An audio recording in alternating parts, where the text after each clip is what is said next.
नमस्कार मित्रों, मैं शुभम शर्मा स्वागत करता हूं आप सबका एक बार फिर से अपने हिंदी के ज्योतिष चैनल में, जिसका नाम है कुंडली का ज्ञान।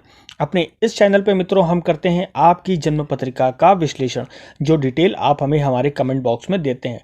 तो अगर इसी प्रकार हमारे और दर्शक भी चाहते हैं कि हम उनकी जन्म पत्रिका का विश्लेषण अपने इस यूट्यूब चैनल पर करें, तो कमेंट बॉक्स में अपनी डिटेल हमें ज़रूर दें। डिटेल में आप अपना नाम, date of birth, time, place और साथ ही साथ अपना क्वेश्चन ज़रूर मेंशन कर दीजिएगा। क्वेश्चन कैसा भी हो, लव मैरिज से रिलेटेड हो, गवर्नमेंट जॉब से रिलेटेड हो, आपके पैतृक संपत्ति से रिलेटेड हो, कैरियर से रिलेटेड हो, बिजनेस से रिलेटेड हो, किसी भी प्रकार का प्रश्न हो, वो आप अपने कमेंट बॉक्स में कमेंट के साथ ज़रूर मेंशन कर दीजिएगा। साथ में डिटेल भी ज़रूर दीजिएगा। हम जल्द से जल्द उसका वीडियो बना करके अपने चैनल पे अपलोड करने का प्रयास करेंगे। तो अपनी उसी श्रृंखला को आगे बढ़ाते हुए अपने आज के वीडियो में हम करेंगे एक और जन्म पत्रिका का विश्लेषण। हमारे एक सब्सक्राइबर हैं प्रकाश जनगिर जी, जयपुर राजस्थान से, जिन्होंने अपनी डिटेल्स हमें भेजी हैं और चाहते हैं कि हम उनकी जन्म पत्रिका का विश्लेषण अपने इस यूट्यूब चैनल पे करें। उनके कुछ प्रश्न हैं गवर्नमेंट जॉब को लेकर के, साथ ही साथ दूसरा प्रश्न है अपने घर के बारे में जानना चाहते हैं कि क्या इनका खुद का मकान होगा, और यदि होगा तो किस समय तक होगा, कौन सी ऐसी दशा अंतरदशा होगी जिसमें ये योग बनेंगे। तो मित्रों चलिए चलते हैं सीधे उनकी जन्म पत्रिका के ऊपर। तो आपको आपकी स्क्रीन पे एक कुंडली दिखाई दे रही होगी, 5 नंबर से शुरू होती है कुंडली है, यानी सिंह लग्न की कुंडली है, और लग्न के स्वामी बनते हैं सूर्य, जो कि विराजमान हो गए धन स्थान में। लग्नेश धन स्थान में चले जाए तो कुंडली के लिए अति उत्तम होता है, धन संचय की तरफ इशारा करते हैं। परंतु यहाँ पर सूर्य के साथ 3 और ग्रह भी विराजमान है, चंद्रमा भी हैं, शनि भी हैं और गुरु भी हैं। चंद्र और गुरु मिलकर के गज केसरी योग का निर्माण करते हैं। गुरु और शनि मिलकर के जातक को टीचर बनने की क्वालिटी प्रदान करते हैं। ऐसा व्यक्ति ज्ञान देने वाला होता है। साथ ही साथ चंद्रमा और शनि के होने की वजह से यहाँ पर विष योग भी बनता है।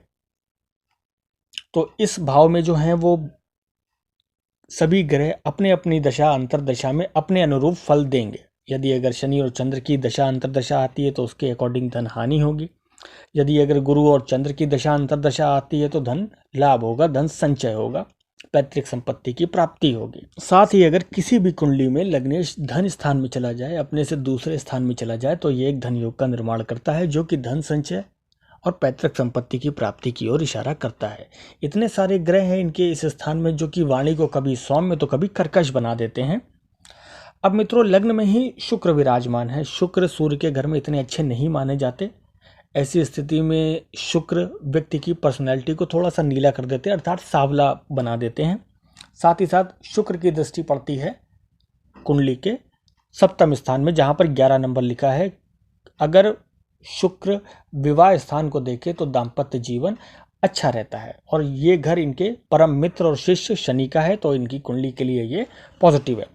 अब आगे चलते हैं कुंडली के तीसरे भाव में, जहां पर बुध विराजमान है। बुध धन स्थान के स्वामी होकर के अपने से दूसरे घर में आ गए हैं, पराक्रम स्थान में आ गए हैं, पराक्रम में वृद्धि करते हैं। साथ ही साथ बुध की दृष्टि पड़ती है इनके भाग्य स्थान पे, तो भाग्य में भी वृद्धि करते हैं, क्योंकि बुध इस कुंडली में एक तो लाभ के भाव के स्वामी है और दूसरा धन स्थान के स्वामी है। तो बुध की अंतरदशा और महादशा में पराक्रम का इस्तेमाल एवं भाग्य के सहयोग की मदद से धन प्राप्ति के योग कुंडली में बनते हैं। अब आगे चलते हैं मित्रों कुंडली के चतुर्थ भाव में, जहां पर 8 नंबर लिखा है, वहां मंगल विराजमान है। यहां पर मंगल रोचक पंच महापुरुष योग का निर्माण करते हैं, क्योंकि मंगल अपने ही घर में विराजमान है।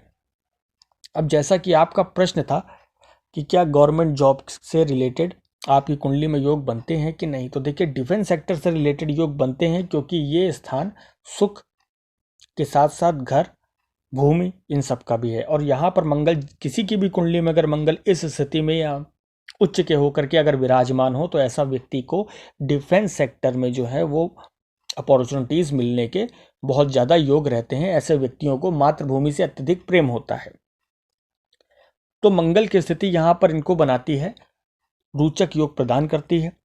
साथ ही साथ ये घर का भी स्थान है, तो मंगल ये भी रिप्रेजेंट करते हैं कि अपनी दशा अंतरदशा में ये आने वाले समय में जो आपका प्रश्न है घर के लिए, उसके भी पूर्ण योग बनाएंगे। सिर्फ आपकी कुंडली में मंगल की डिग्री कम है, इसलिए आपको मंगल को बलि करना अति आवश्यक है। आप चाहें तो मूंगा धारण कर सकते हैं, स्वर्ण धातु में आपके लिए अति उत्तम होगा। साथ ही साथ प्रत्येक मंगलवार और शनिवार हनुमान जी की आराधना करना ना भूलें, वो आपके लिए बहुत ज़्यादा हितकारी होगा।